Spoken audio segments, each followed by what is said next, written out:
Yeah, it's true. It's a warrior sort of sport, isn't it? It's equivalent of boxing without getting punched in the face. You're out there and you got to wear your opponent down, and you got to have your tactics, and you got to do it for as long as it takes until somebody comes out the winner. Look, I know people are listening to this might say, oh, what's he talking about here? But I truly believe that tennis is the toughest sport in the world to be successful at, and it's because physically you need to be out there for hours on end. Hey friends, Jeffrey Wu here, and welcome to another episode of the HVMN podcast. Tennis is always going to have a special spot in my heart, as I grew up playing tennis and played on one of Southern California's best high school tennis teams. This week, I chat with a legend of the sport, Pat Cash. He's one of the greatest net players of all time, and he's won a number of high-profile tournaments, including a Wimbledon's men's championship. He's been a 5-time Grand Slam finalist and peaked at World's number 4 in his era. He currently coaches top players like Coco Vandeweghe. Pat and I explore the evolution of tennis and how modern players are pushing the envelope more than ever. We also dive into the mental aspect of the game and the discipline required to wear down opponents over 3, 4, 5 sets.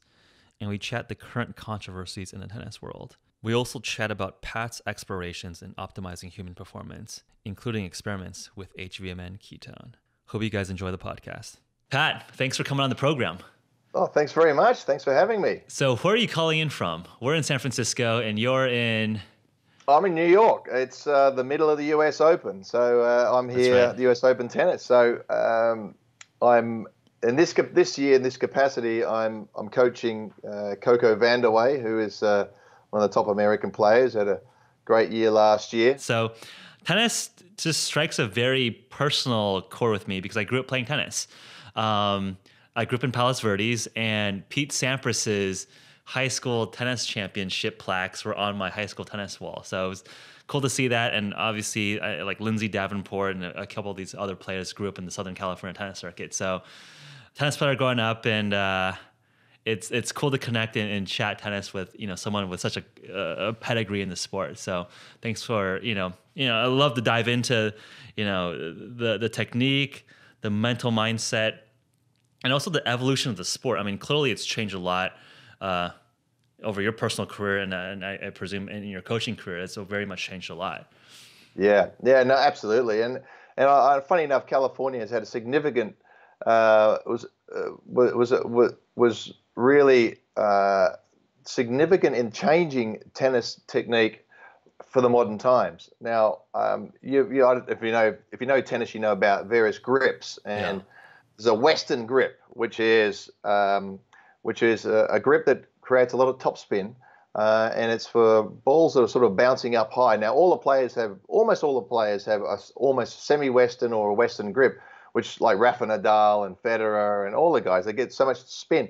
Now, it was called Western grip because it was from the west coast of America, because you guys had hard courts and the balls were bouncing high. So the only way you could do that was to change your grip around so that you could get over the top of the ball and get all that topspin.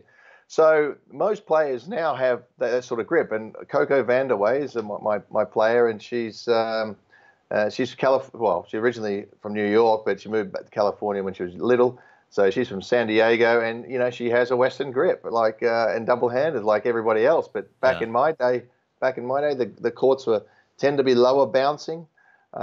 Different bodies, certainly different type of bodies you would see on the players successful a lot in my day compared to now. Now, Pete Sampras is a classic. He's old school, but he's also slightly modern. But he had massive legs. If you've seen Pete Sampras, his legs, he was so powerful. I mean, he had the greatest serve we've ever seen. He was an extremely powerful guy, but he was also very flexible. And now, and in my day, it was very short. The points were very short. The courts were quicker. The grass courts were fast and low. So it was almost like you were doing a sprint. You'd be sprinting, for hours on end, but the bursts were very short, 3 or 4 shots, maybe 5 or 6 shots. Now the rallies can go on for 10 shots, 15 shots, 20 shots.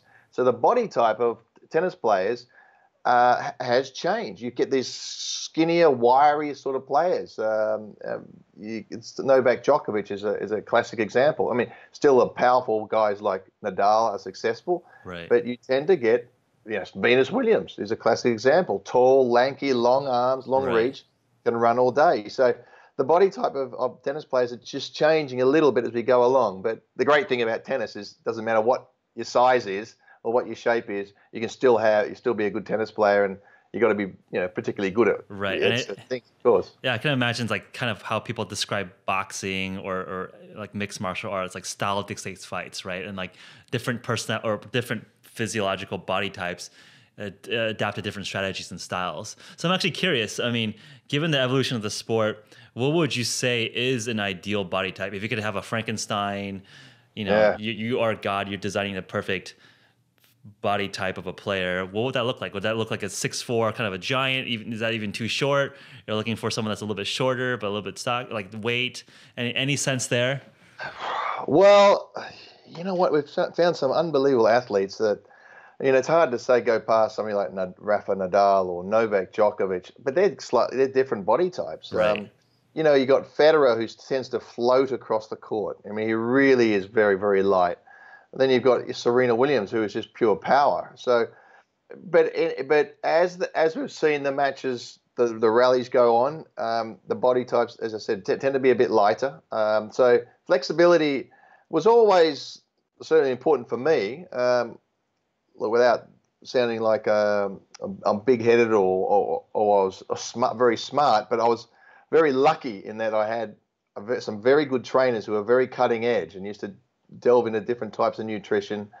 And, we did a lot of flexibility, a lot of strength, weightlifting, various things like that. Not heavy weights, but it was really about flexibility and strength on your extreme. So in other words, when you're really stretching out and you're in real trouble, you have to have some strength when you're out stretching. And you see these guys that can do that. Certainly the equipment has helped them a lot. But 6'3", who can run all day and is wiry with strength, and that's probably a Novak Djokovic type of body, really, to be honest. But who can say that Nadal's had some injuries? He to me, Nadal is like he's like the Ferrari, the Lamborghini, where you can really hear him coming around the corner. He's powerful and he hits the ball incredibly hard. But he might break down a few times every now and then. That's right. He's always in the workshop. And then you got Federer, who's the modern, almost like an electric engine. It just floats around. Vroom, vroom, vroom. So, but it's the greatest changes, I suppose, in tennis have been nutrition over the years, but also recovery. Recovery has been phenomenal, and that's for professional athletes of all types.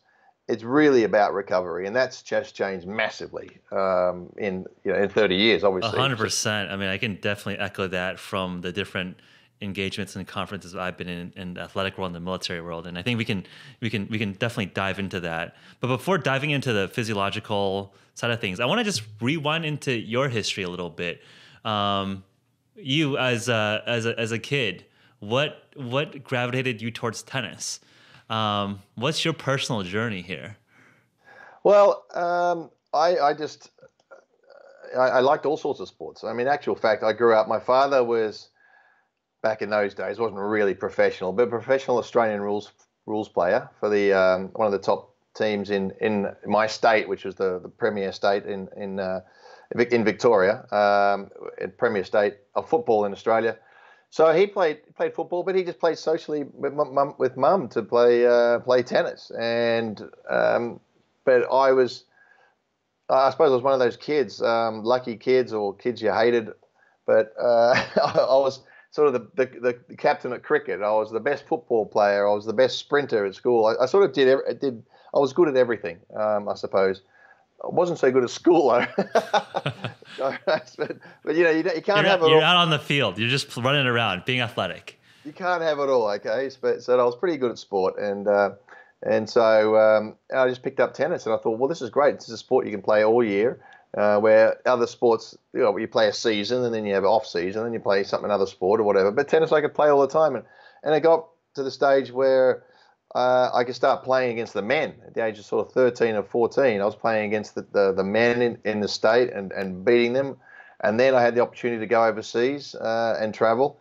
and play against the other kids. Mainly Europe was where it was all happening, and still is. But there was a splattering, of course, of American players. The Connors and the McEnroes, and Chris Evert, who changed tennis. But Bjorn Borg changed so much about tennis. He just changed European tennis significantly with double-handers, backhand.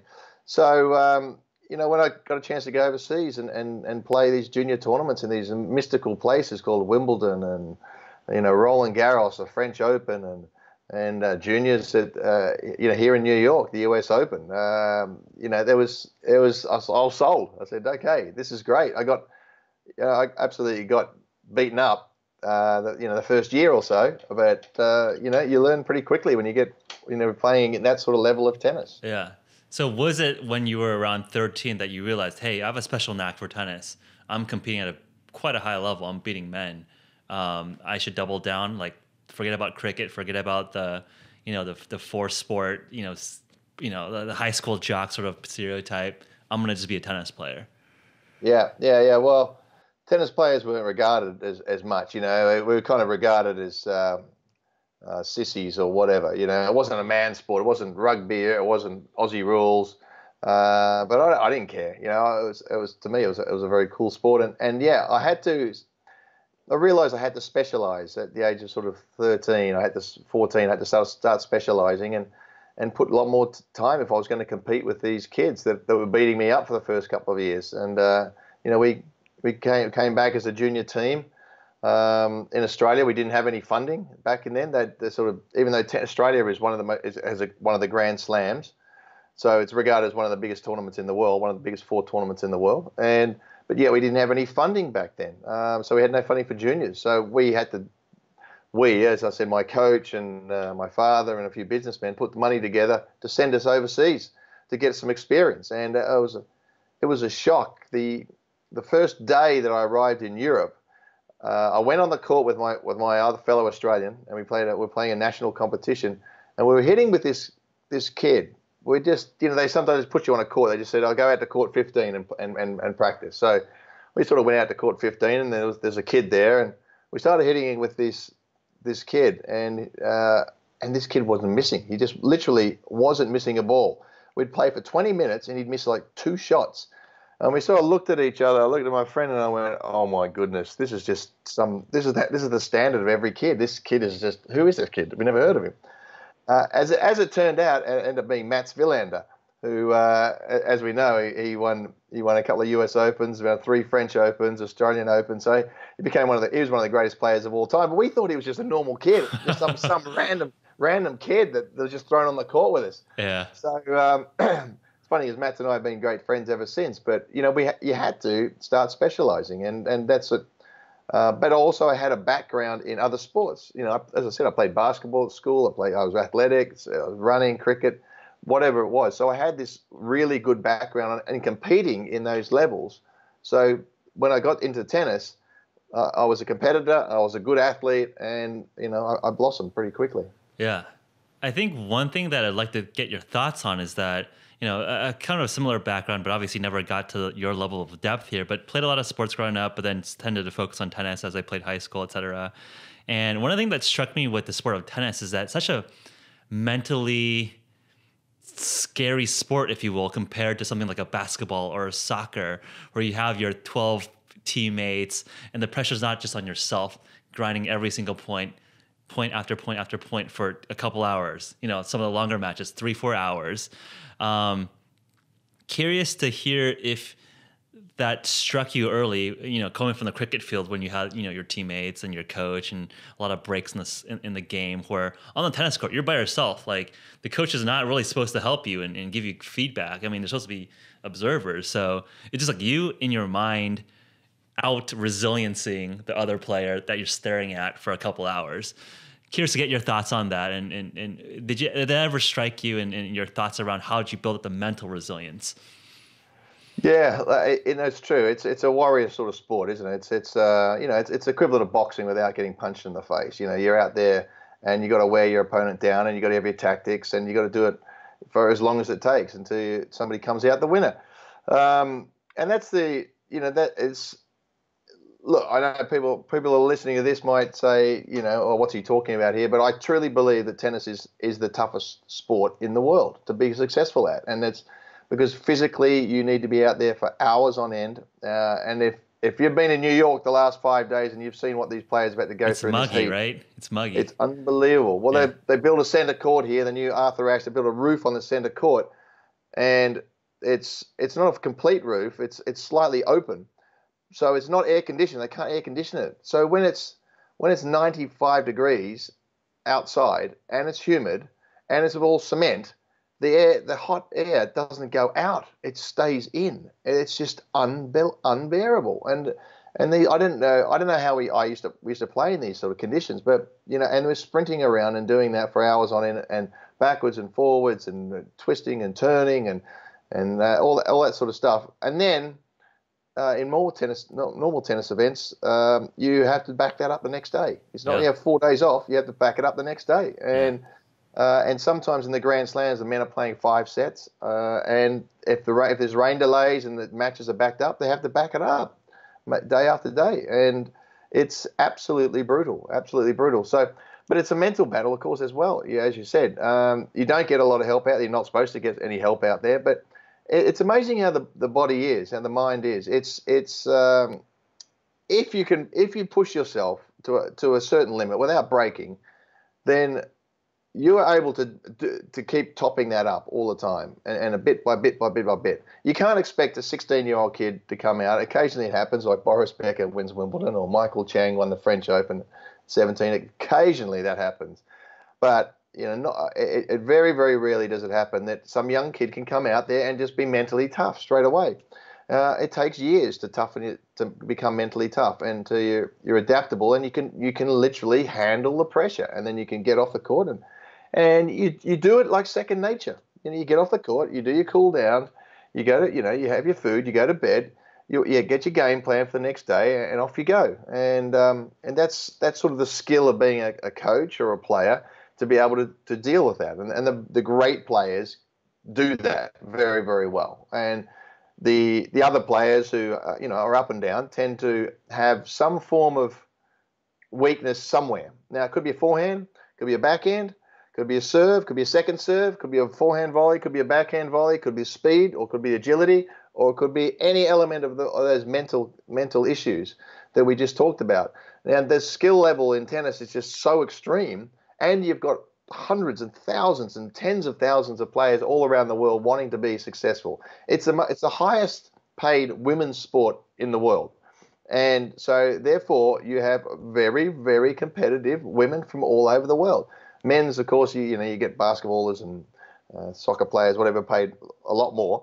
But in women, it's not. It's kind of like the highest paid sport there is. So, I suppose golf is just slightly behind that, but but for individual sport, tennis and golf for me are the two, and then of course as far as the physical abilities or physical requirements, tennis is streets ahead of golf. Not that golf's easy, but they're not running around for 4 hours. Right, and you're just so many less decisions and just interactions, right? With tennis, you're just making decisions every literally second. Where the golf is you take a swing, then you mentally recharge. There's not a mental break in tennis. Yeah, it's funny because in many ways that's the less time you think, the better. For golf, I mean, you've seen, I don't know how many times you watch a tennis match and the guy's coming out to sit down to change of hands. He's coming out to serve for the match, and so he's got a minute, 2 minutes, 90 seconds to sit down. He comes out and he's a nervous wreck. And he comes out and he makes a double fault and makes a couple of mistakes. That's 90 seconds. Now, if you're putting for the US Open or the Masters and you've got to wait 5 minutes for the other guys to putt, so golf, it's a slightly different skill. Yeah, point taken. I agree. Point taken. Point taken. It works both ways. Yeah. It's both very, very, very, very tough. Yeah, I'm curious to dive into the mental aspect a little bit. I just remember one specific match. It was a satellite open. And I remember that I dropped the first set. And usually in very low level amateur matches, if you lose the first set, it's you lost half the game, and usually people give up. I'm not sure in your experience, but just what I saw typically, if you lose the first set, you're usually gonna lose the second set and just call it quits. And for whatever reason, I decided to like, no, I'm gonna just like play, and maybe I just loosened up, and then I just saw the other guy fold when I won second set. He just gave up on the third set. I'm curious, in your experience, were there some of these like early matches that just you realize that being a little bit tougher, a little bit just grittier, did you see that kind of give you confidence? Or was your edge a physical edge? Were you just more physically gifted than other people? So kind of a two-part question. Was that mental game, did you learn some early lessons as a junior that like gave you that mental edge to become, a Grand Slam winner and like one of the top, tennis players in your generation? Or would you say that your gifts were more of a physical? Like, what was your edge as a tennis player? Well, I think it's a bit of both. I think there's an element of luck in it as well. I mean, some players have very sort of strange techniques, but they're so physically gifted that they can get away with it. For instance, John McEnroe is a classic example, and actually Roger Federer, two of the greatest players we've ever seen. But technically, you wouldn't coach the way that they play. Normal people could not play that way. You could have a very talented athlete, and you had plenty of talented players who've come in and sort of copied these players, but they can't do it. They're freaks.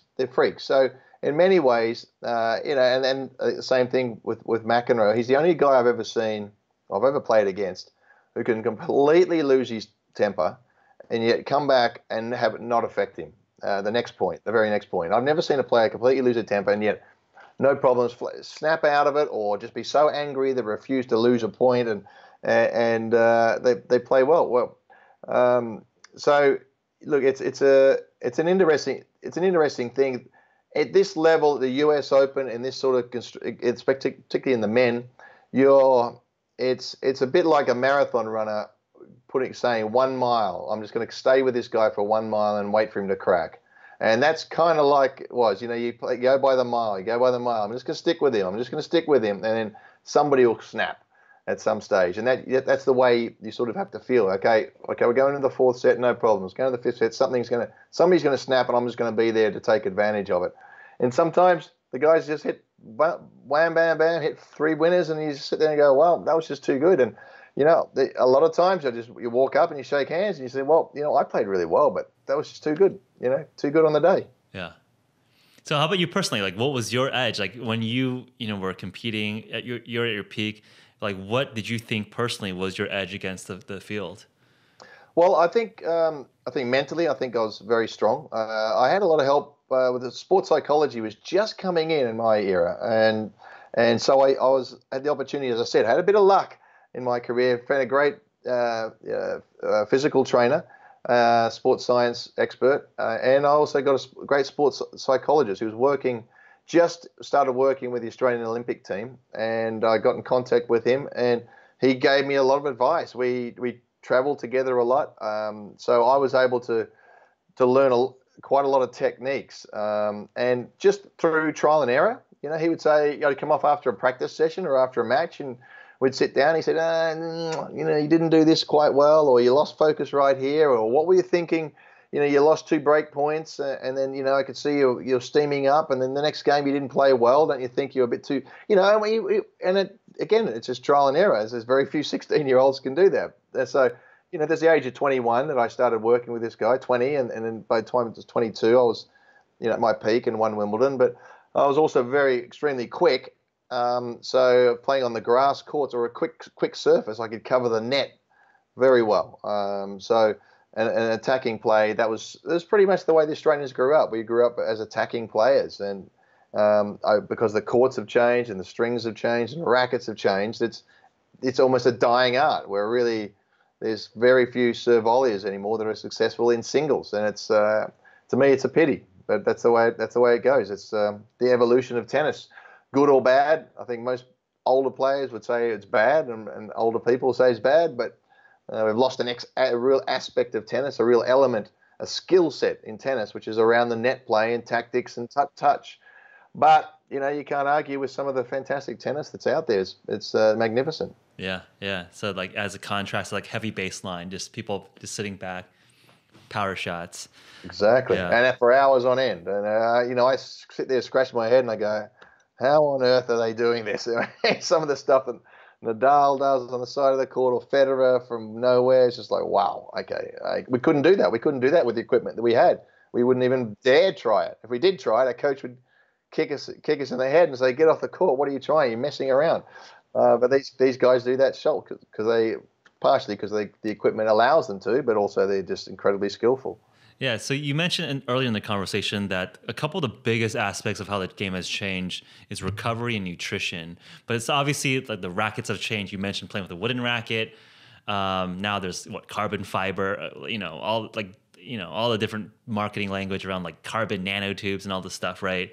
Yeah, how about we talk about recovery first then? Yeah. Recovery and nutrition. What was it like when you were 16, 20, coming up the ranks? It sounds like, sports psychology, came into trend as you were stepping up the ranks. I mean, clearly the sports business and the sports practice has become a lot more sophisticated. I mean, I think the way I think about it is that it used to be a bunch of like gentlemen or gentlewomen kind of hobbyists that were kind of talented and ended up like competing at like a gentlemanly sort of a way. And now there's like a real business, right? Like people can make a living and a lot of money doing this. And with money, people spend a lot more attention, fine tuning everything. I imagine, especially that's interesting into our community is that people start measuring all these biomarkers and biometrics. So like that might be on like the very, very cutting edge, maybe genetic testing, all this stuff.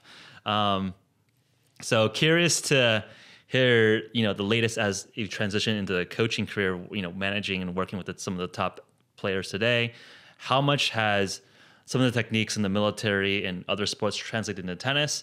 And, what were some of the most impactful movements or developments in the sport since you were a player to now being a coach?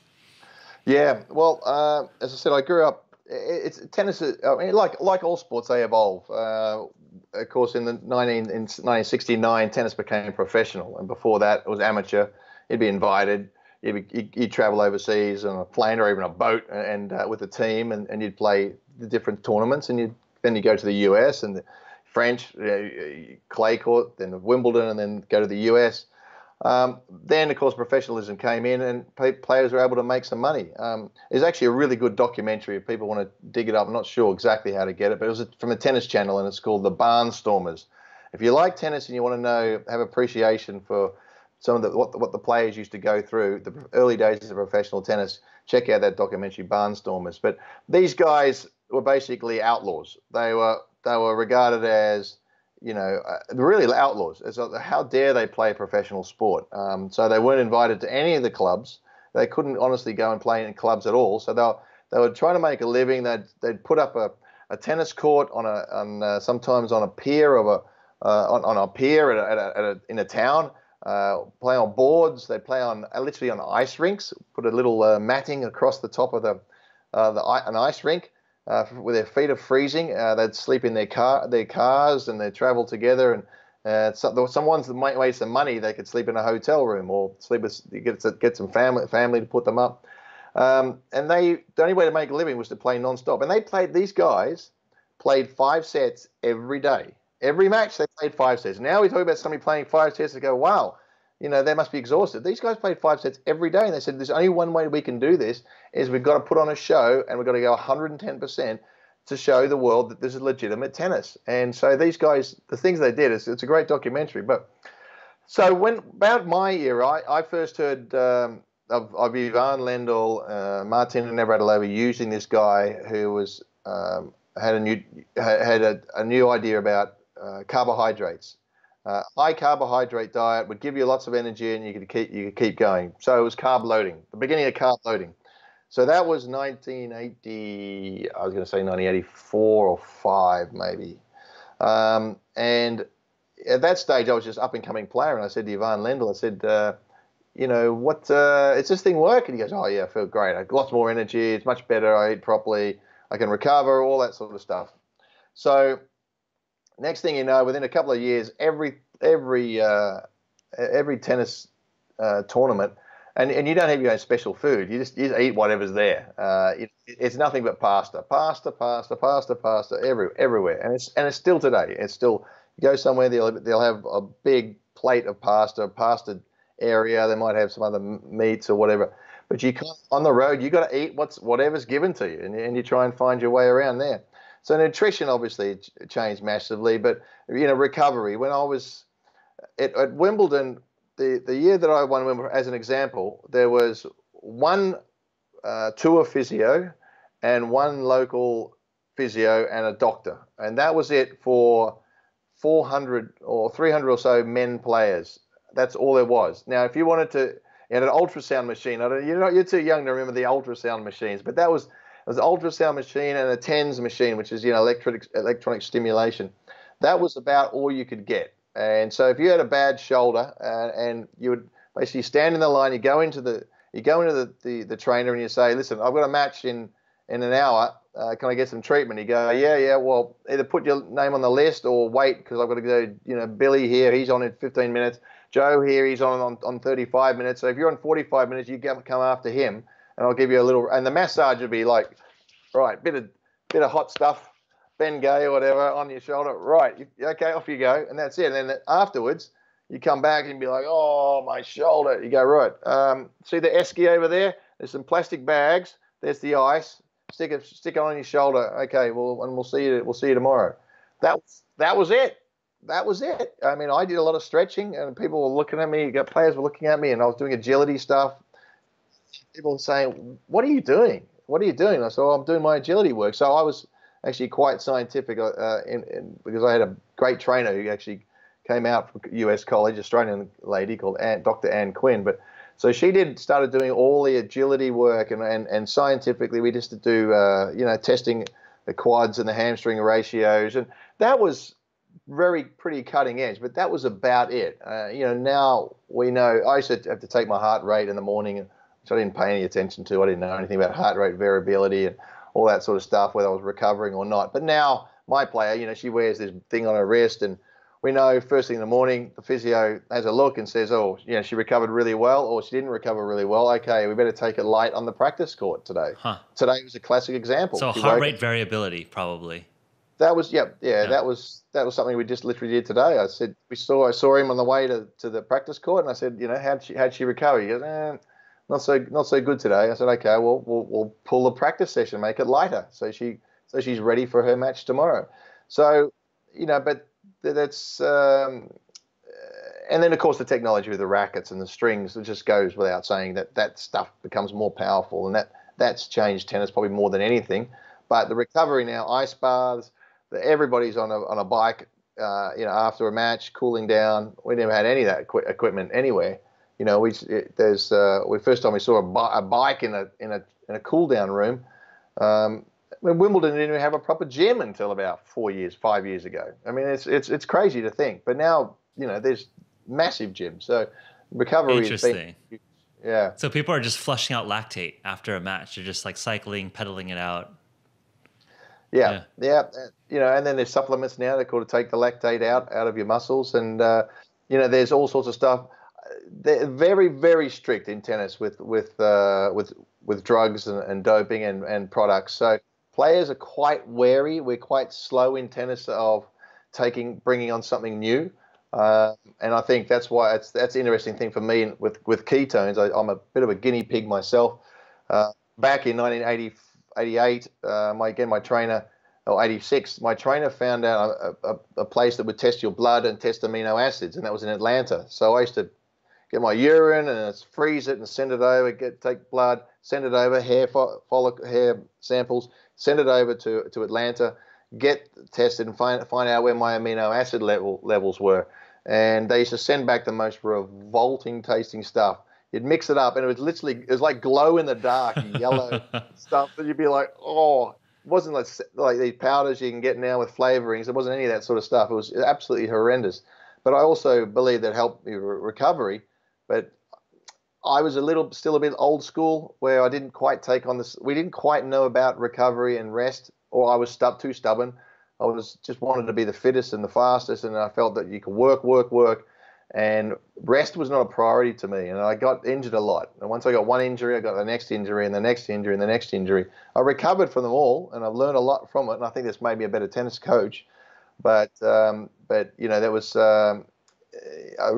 rest is very, very important. It's really built in now to the daily and the weekly programs. Yeah, and I think that opens up an interesting little side thread here, which is that I think the old school sport is exactly how you mentioned it. Just be tough, power through, power through, power through. And there's a lot more subtlety with ramping up and peaking at the right time. And with that ramp up process means slowing down, having sure you have recovery.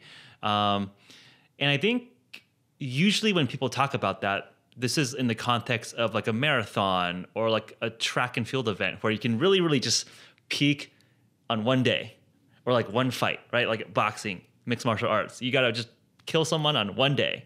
But tennis is quite different. Tennis is I would say more akin to a military deployment. You're kind of playing, over the course of a Grand Slam, a couple weeks, hopefully, right? You make it, you win. It's a couple weeks of play time. So you got to be peaking for an extended period of time. And obviously, if you're going for a military point, you're on the battlefield for months at a time.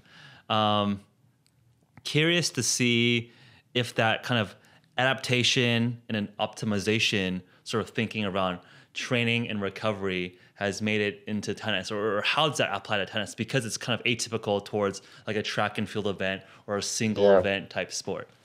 Yeah, look, it's we actually just had Coco's trainers and nutritionists come in, and I wanted them to come in because I wanted them to experience exactly what the tennis circuit was like. Now they're a company called Exos who are around the US and are very, very good. They do a lot of athletes, and also do a lot of military as well. Yeah, they do, exactly. Yeah, they do. They're in Google and all that sort of stuff. Yeah, that's right.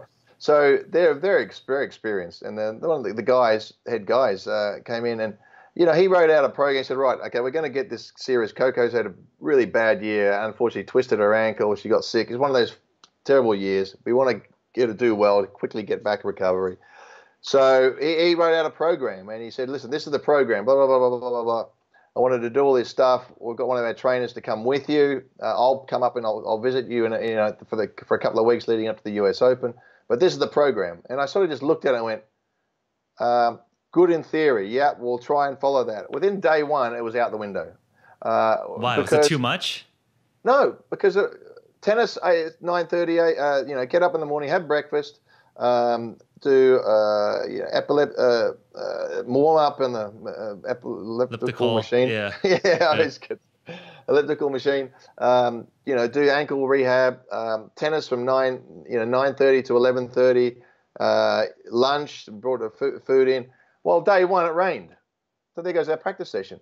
Okay, where are we going to fit the practice session in? Well, something's got to give. Okay, so we have to move everything here. Well, when's our lunch going to come? Well, can we put it in after that? Well, then it's too late. It's too close to dinner. We're in a recovery session. So, and of course, then it comes the Monday, the Sunday night. Usually, you have the schedule because the qualifying is on before.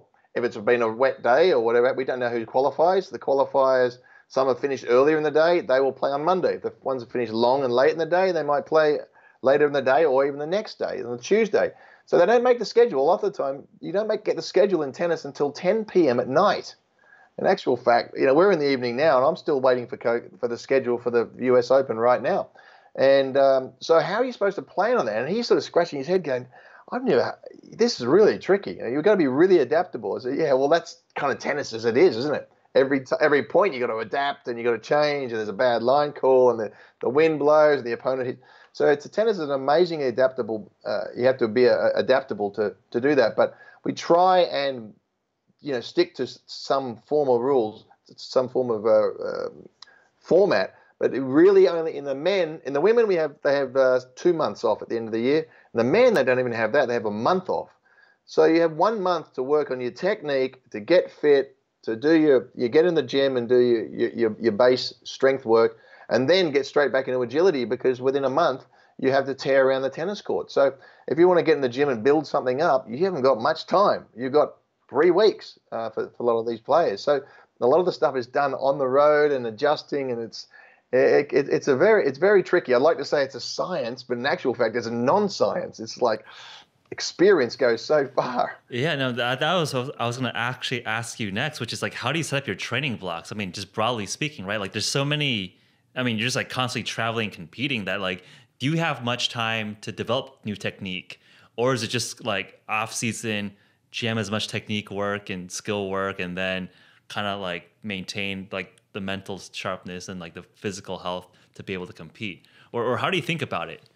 Yeah, it's actually very, very tricky. And like I tend to leave the training stuff to the experts because they know what they're doing.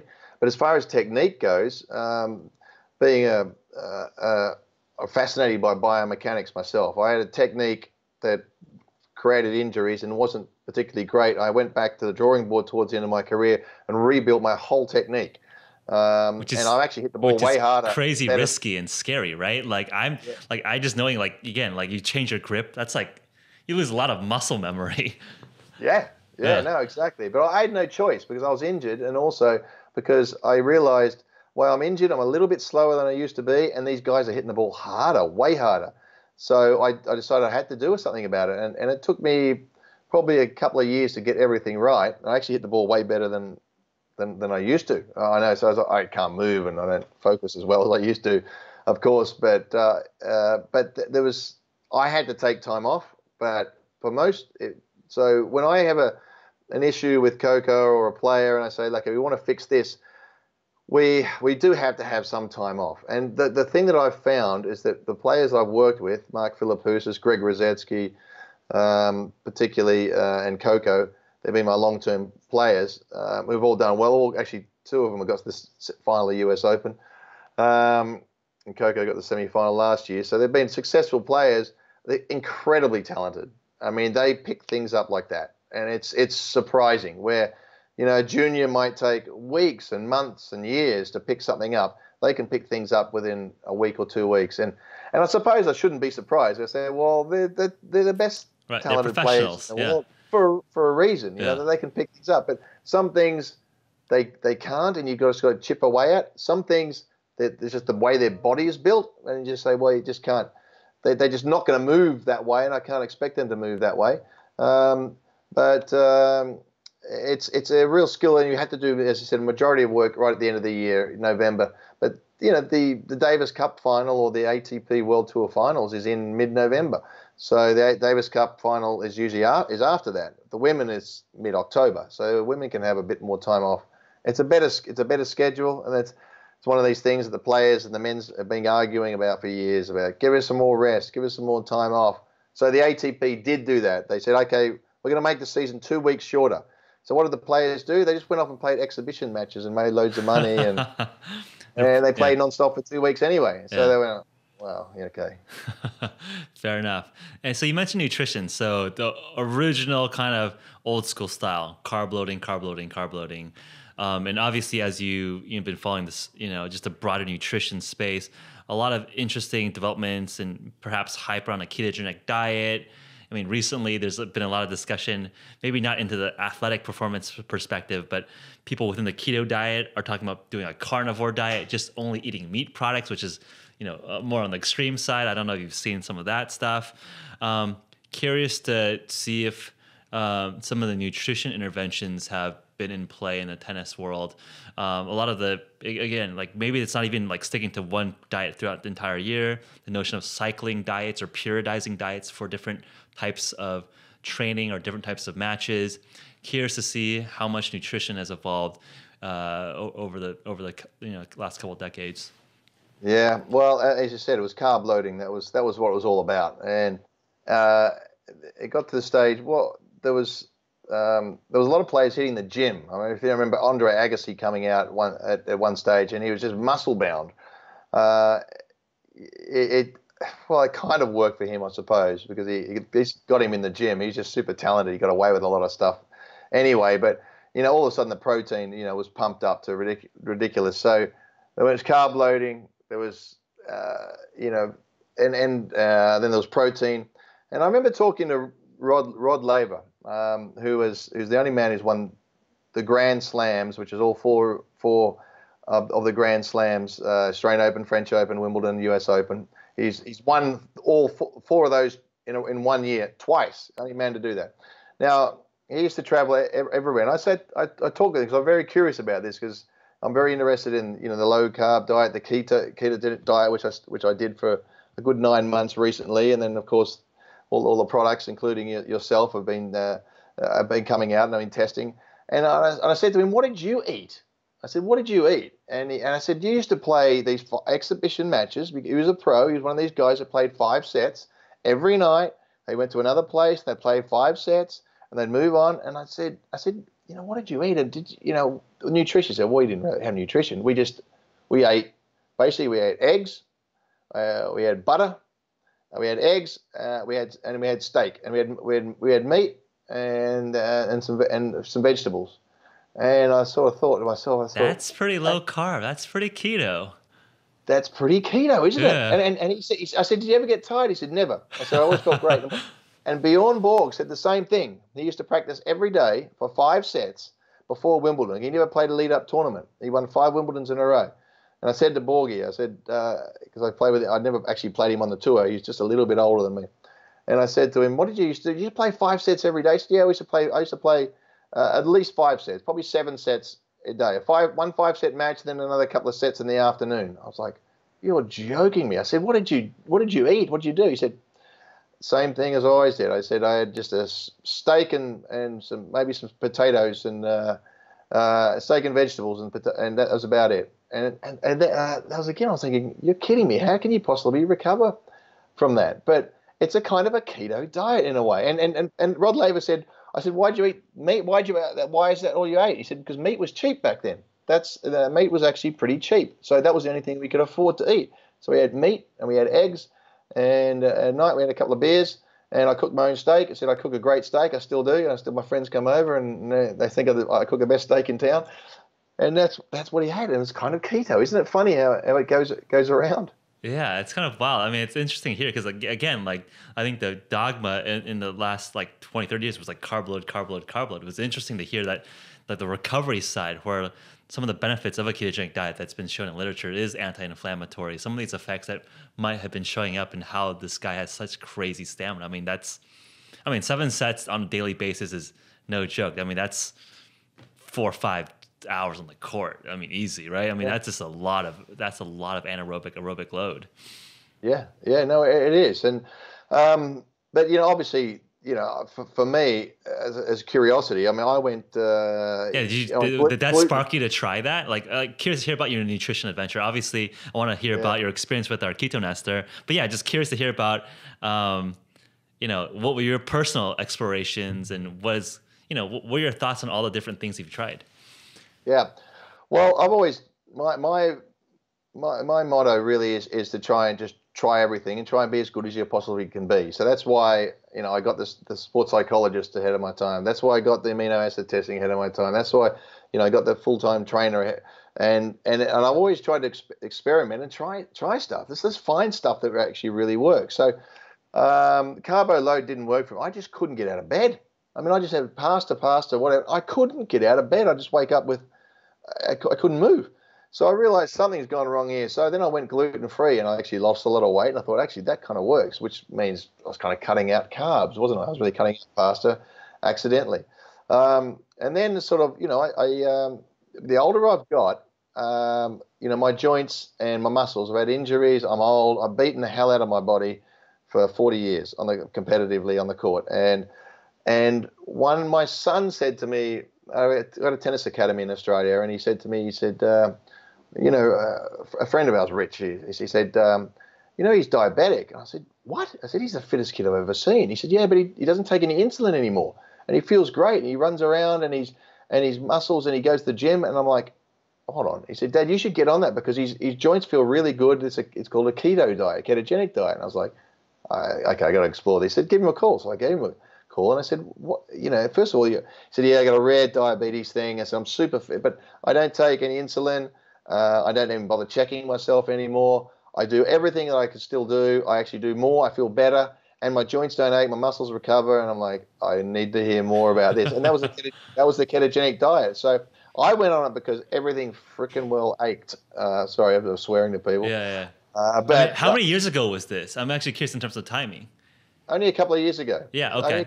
Keto has really come on and been a huge increase in interest, so it makes sense in terms of timing.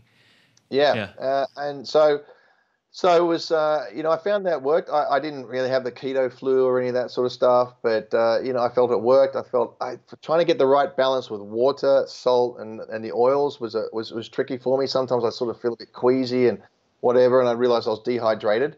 I sweat a lot anyway, so dehydration was a big issue. I had to get that right. That was important. So electrolytes, and then of course I heard about the ketone supplements, and I couldn't believe it. I had to pinch my. Somebody told me about this. I said, "You're joking me, right? People are making this stuff that mimics what your body makes." I couldn't believe it. I sort of just got unbelievably excited. So I've been on experimenting, trying different things, including your product, which I think is fantastic. Doing blending, because I'm a high energy output. I'm quite muscular and I sweat a real lot. I had to sort of work out. I was traveling, playing exhibition matches and training with Coco and whatever, and I was just pricking my finger all the time. What are you doing? So I'm just testing. I found that I really burnt through the ketones very quickly, and they didn't, not necessarily your product, because that was interesting. That's how we got in touch, because I was like, something that's actually going to last more than an hour. Yeah. I'm actually curious. Like, how are you testing? I mean, just to give give people a broad context. Like, when you're eating a ketogenic diet, like, what were your blood ketone levels? Well, I've kind of forgotten half of them, but they were, I got up to, what is it, 0.1 millimolar? Is it?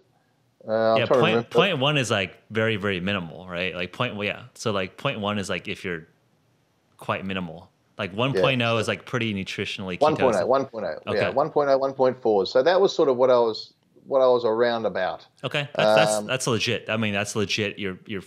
That's classically ketogenic. Yeah. Now I found it really difficult. First of all, to stay there for a long hot in training, and just generally traveling and everything. It's just a diet that I found really quite tricky. So I've learned the tips. So I would say I'm not really on a keto diet anymore. I'm on a low carb diet, and for things I won't go into, but I've got a form of adrenal fatigue from just playing, competing, traveling for 40 years. And so now I've been advised medically to make sure that I'm eating enough and eating before bed and eating as soon as I get up, to make sure that my liver's got glycogen in it, and I don't start burning up using my adrenals. So I don't burn it up by mid-afternoon. So it's trying to find the balance. So I decided to go on the low carb diet, but by using the product, I could go into ketosis a couple of times a day. So I would pound. I had to get used to your product, but I would have half of it and then half a mix, and then a full one, and mix it backwards and forwards and try and find the right taste. And I do this twice a day, and it's unbelievable. I mean, I got to say, people look at me and go, "What have you been doing?" I say, "I don't actually do that much. I play a little bit of tennis. I go to the gym. I do gyrotonics or yoga or Feldenkrais to keep my body loose. I don't do a lot." They say, "No, you're hitting the gym every day. You must be pounding the gym. Look at you." I said, "No." And I sort of, if they're really interested, I go, "Well, I take ketones." They go, so the usual response, "What's that?"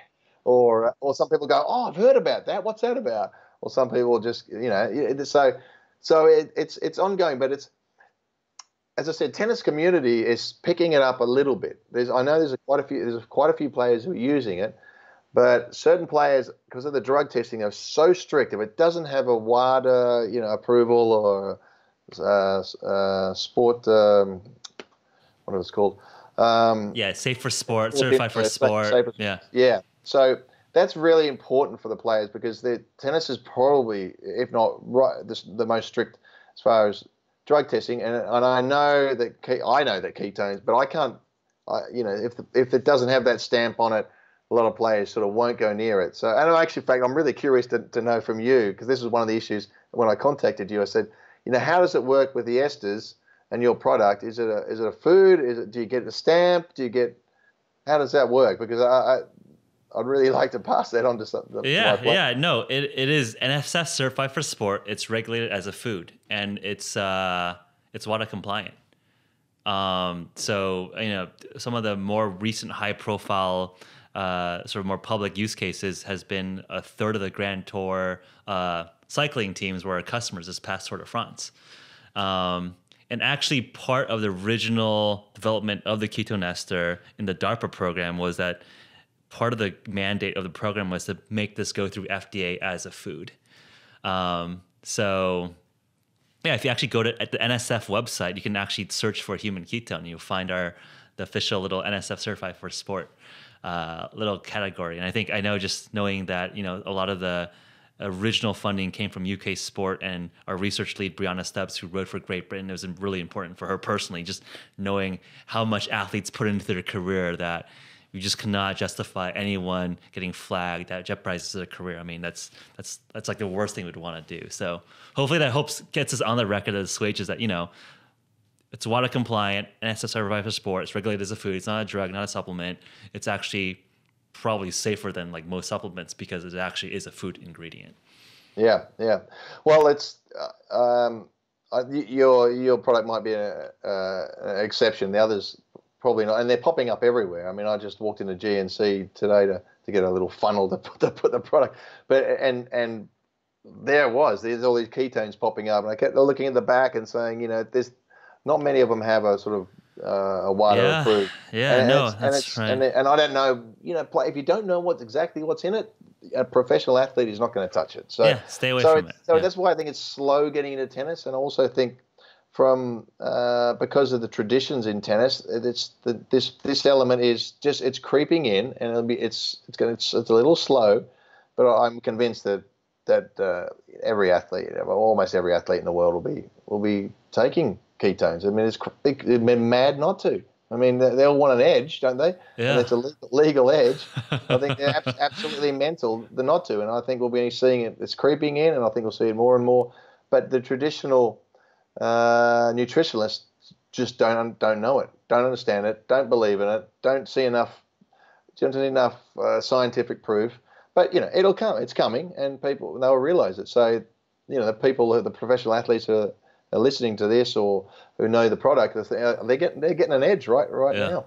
Yeah, no, exactly. I mean, I think that's what we're working on, just doing more on the research side, making sure we just do good science. At the end of the day, the truth comes out, the science comes out, and I think that's what we just focus on. And obviously, it's great to hear like that positive feedback, and just internally, we just hear good results, and that's makes us proud of what we do. I mean, but it is also interesting to hear that there's a lot of like ketone salts, basically other types of exogenous ketones that aren't WADA compliant or don't have as much data that are out there. So it is going to be, I think, a big category. I don't think, I think we're relatively lucky and unique having the IP around the ketone ester, which has the most validated proof and data. But there are interesting, things going on in the broader sports nutrition because it's something that's so interesting physiologically. And I think just looking forward, I mean, you've seen a lot of the cutting edge stuff. I mean, that seems to be something that you pride yourself in. What do you see that seems to be some of the future research direction that you're personally most excited about? Again, I think we see in the cycling world that it's very metrics driven. Things like power meters, things like, tracking their lactic acid threshold because they are doing mountain climbs and they can measure what 300 watts will produce in terms of lactate, 400 watts will produce in lactate. Because I think it's much more of a arguably simple sport because it's just like you on a bike producing output. Tennis, obviously, a lot of technique, style, dynamic between a one-on-one sort of match. Do you see that similar characteristic around the quantification of that sport happening, or do you feel like it's much more of like an animalistic, intuitive sport? What are your thoughts there? Yeah, it's interesting, isn't it? Because having Coco's nutritionalist here this week, and I had to be honest. I said, listen, Coco's got to play tomorrow. Does she have enough fuel in her?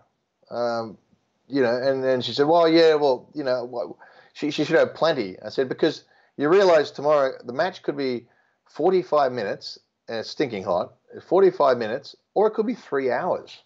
It could be more than 3 hours. We don't know how long the match is going to go for. We don't know the heat from day to day. We don't know. We can't plan anything. I said, going back to where I was saying, you've got to be so adjustable. You can plan 24 hours in advance or 48 hours, but that's just about it. You can do a general schedule, but it's not like a bike where you know exactly how the gradient of that hill is on Tour de France, and you know exactly what speed you should be hitting, and you know exactly how many calories you should be hitting, assuming that you have to maneuver around a few other bikes, but you basically know exactly what your output is. In tennis, you don't know what your output is. You don't know if you're hitting. If you serve well, you hit 70% of your first serves in, so that means you only have to hit 30% of second serves. Now, if you serve badly, you have to hit one first serve and a second serve. That's extra output as well. So it's one of those really, really tricky sports, and where science is creeping in, and we know. I mean, it's very fully in that. It's mainly based around trying to recover, and that'll continue to be that way. And this is why I'm very excited about ketones, because there's no doubt there's a huge anti-inflammatory element to it, and there's other products out there who will claim all this various things. I'm not talking about ketones. I'm just talking about things that will help you anti-inflammatory, whether it's this curcumin stuff that I've got here in my drawer, or whatever it happens to be.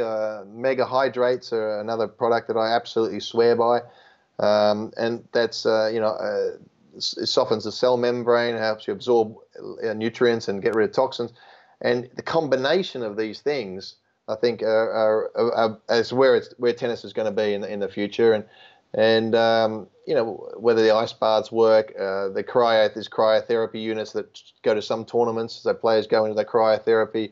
So the French Tennis Association have a couple of cryotherapy units. The players can go straight in there after matches. Most of the places is ice baths. We've got an ice bath there at the locker room today. Two of them at Wimbledon, they have about 6 or 7. It's a bit different from my day, one ice pack, but they have 6 or 7 baths in there.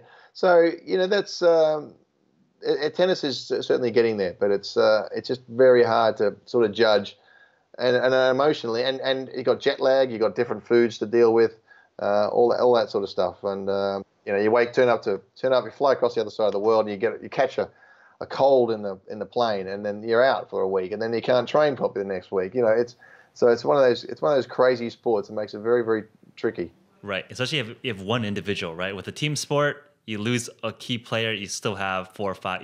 Depending on the sport, you still have other players. But your player, like, you are down, like you are down. Like, there's no other crutch to rely on. One thing you mentioned that was interesting was that a lot of cryotherapy has. Obviously, I think a lot of sports and folks that we've been, engaging with, a lot of interest on hot saunas. I mean, you got the cold, you got the heat. Has that been something of interest? Have you looked into that? Yeah, I think they're great. There's no doubts about that. I'm a big believer in it. I think what will happen, there'll be there's various mats and certain units that you'll be able to rest on and lie on. I'm surprised actually that players. I know a couple of players have been traveling with certain magnetic or vascular type of mats that help throughout the night, doing that sort of stuff. There's different units, boots that you put on, moon boots, the vascular stuff, but the stuff that the players will lie on. I'm very interested in a product that's come out from Russia. They use the Winter Olympic team. Porsche, the guy developed, an engineer from Porsche developed a motor that's basically underneath a bed that vibrates this bed, and it said they've had incredible success with their athletes. So that unit's coming out. That's a friend of mine's going to bring it into the UK to try. It's $40,000, but Well, if you've got a Premier League football team like Chelsea or Yeah, I mean, Manchester those guys have United, crazy budgets. Yeah, absolutely. why not? And what's the Players theory of come. mechanism? Like you shake when you're sleeping, and what's the theory of No, mechanism?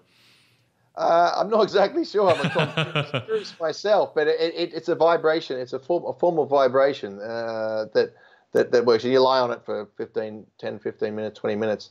So I think that'll continue to come into tennis and sport as well. The grounding mats, I think that people, I've used them. I think they're pretty good. I know they've been used by certainly Tour de France athletes. Something that'll help you recover while you're doing nothing, while you're sleeping, help you to recover. So I think, and that's what, your product does, and that's what certain diets do. It's like, this is an anti-inflammatory. This helps me recover. I wake up in the morning and I feel better. Now, there can be other things that add on to that. That's a natural thing, and it's not everybody's the same as well, and that's what I've particularly found with athletes or myself. Is that certain things will work. Somebody will swear by this product here. You take that and you'll recover. Somebody will say, no, this one's better. And how do you know? This is the industry that we're in, a $1 billion industry. How do we know what actually works? And what I've found that is actually that's been very helpful for me is actually going to a therapist, somebody who does nutritional muscle testing therapy. So. If you have the kinesiology, whether you put they can put a product on your chest, or you hold it and you see if your muscles go weak, if it actually affects you in some level. I think that saved me a lot of money in actual fact, because I bring all my products to this lady and she puts them on me and she tests me. She said, no, that's no good. Yep, that's good. This is really good. And she'll test, say, okay, this will, AM or PM, and she'll test, find out, okay, take this product in the morning, this is going to be really good for you. Take this product at night, this is really good for you. That one's no good, that one's no good.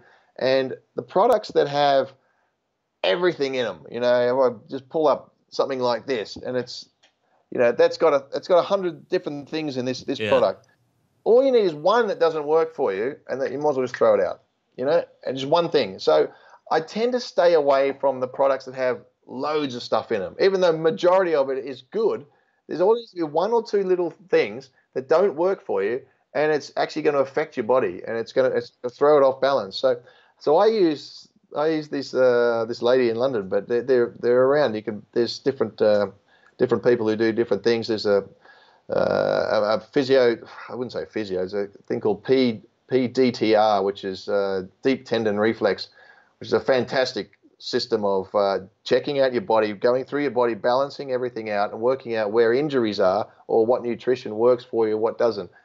For instance, I had an injury. I kept pulling my quad muscle, and I went to the therapist, and they went, "Hey, you keep pulling your quad muscle." I said, when did you do it? I said, I did it in April. I did it in March here, and then I did it in December here. And they said, "Oh, winter time." I said, and they went out.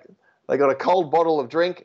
They put it on my body, and my arm just went boom, completely. My leg muscle just went complete weak. I said, "You're allergic to cold." I said, "Well, being Australian, I probably am." So they rebalanced me, and then no problems. So I literally stopped pulling the muscle. So, all these little things are quite fascinating, and I'm always tend to experiment. But that's been a money saver for me, if nothing else. Oh, 100%. I think I can agree that. By the way, ketones are good.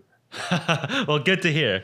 I think I can just imagine that absolutely there's some component around genetics or environmental stressors that dictates how we respond to certain interventions. And it sounds like you found a particular method to test all these things in a way that doesn't mean like you just buying all this stuff. So I'm actually curious. So like a certain intervention, they'll basically try it on you, and they'll just and the therapist will dictate or understand like your muscle response. And through that muscle response, you can judge whether this is helpful, neutral, or detrimental to your muscle performance. Basically. Yeah, exactly.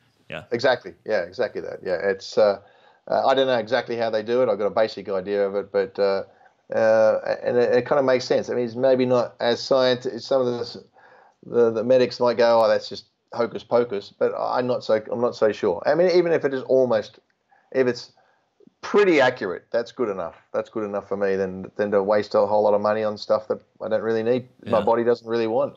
Yeah.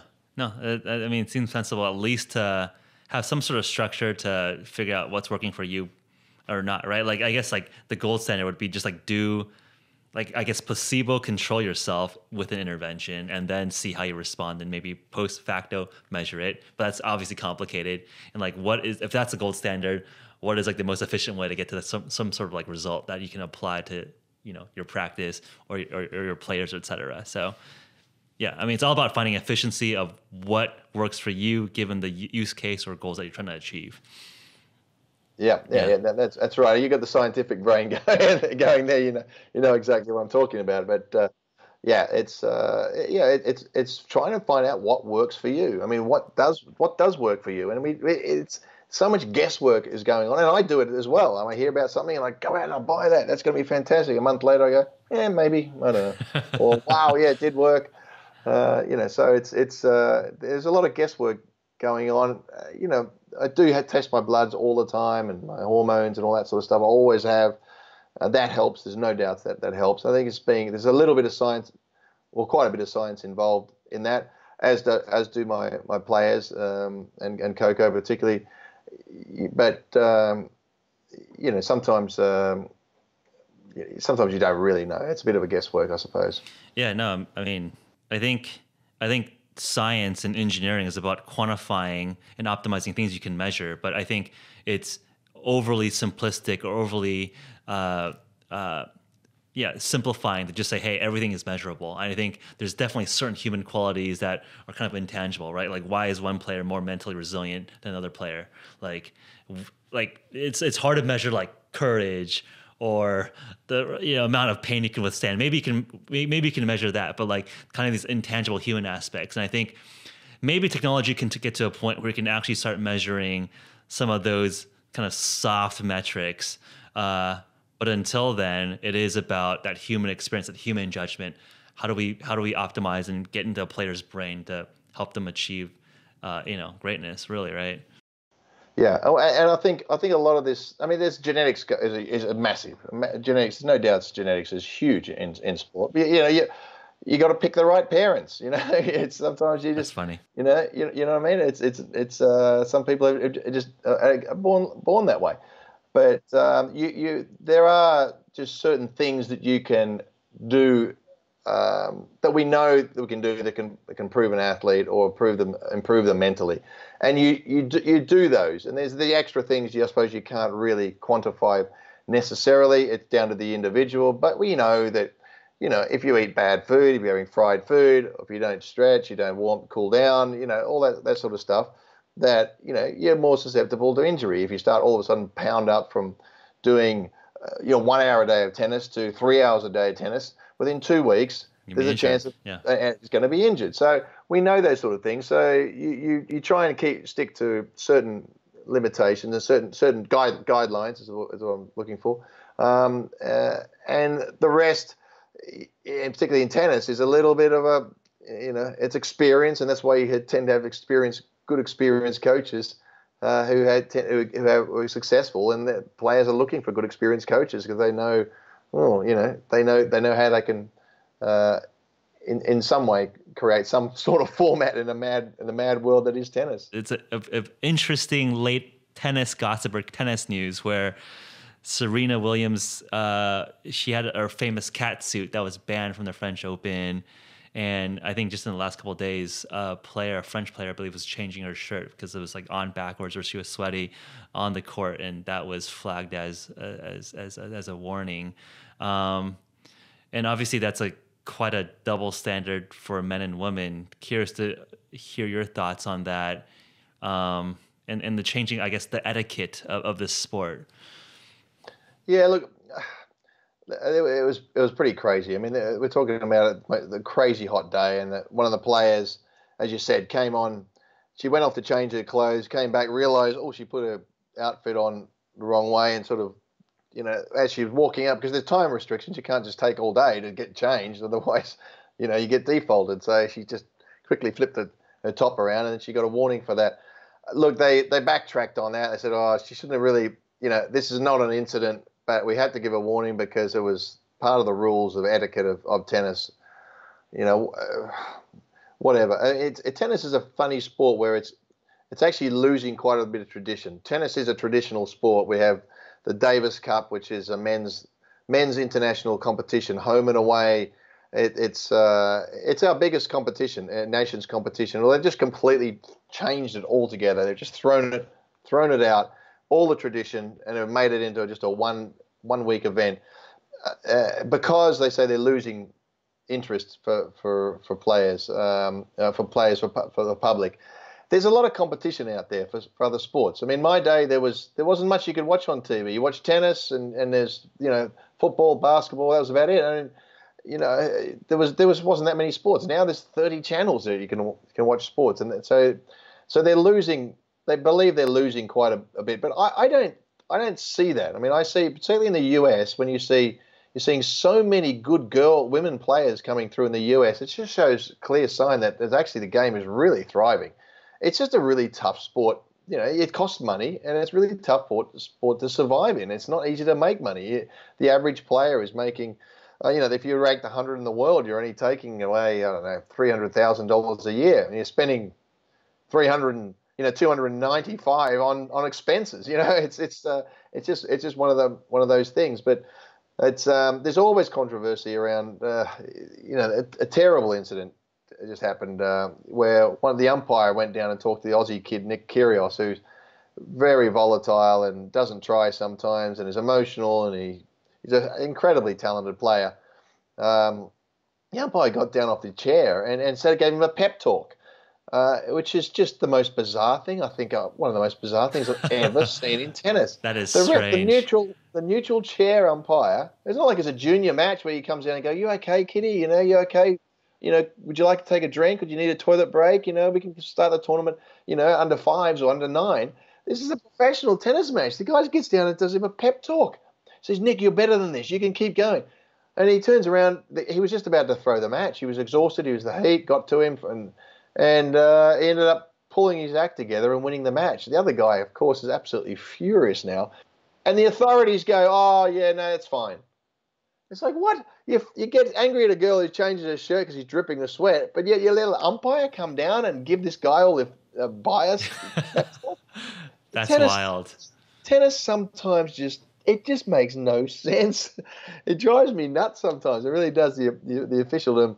But it's kind of, I understand it's a hard tour to do because it is a circus. It's a traveling circus. It's like, it's like the Rolling Stones tour, but with 400 people traveling around the world, and it's not easy to keep it all running smoothly and all the players happy because there's never a happy tennis player. There's always something going wrong unless you held the trophy at the end of the tournament with a big check. If somebody's miserable, and then you're happy for 2 weeks, and then it's back on the grind. Exactly. It's a brutal sport. Yeah, 100%. So as we wrap up here, how do people follow you? I mean, clearly a lot of interesting, things that are following with yourself, your players. What's the best way for our audience to stay tuned and keep up to date with your developments and thoughts and your experiments here? Yeah, well, I have a website, patcash.net, and so I do all sorts of stuff from, as I said, from biomechanical for tennis lessons to blogs to nutrition stuff. So there's a bit of info on that, and then there's the real Pat Cash on Instagram and Twitter. There was a fake Pat Cash. I don't know who would bother. But Donald Trump is the real Donald Trump, isn't he? Is that right? Yeah. So you're at that level, I guess. Where it's a sign of honor to have people faking to be you.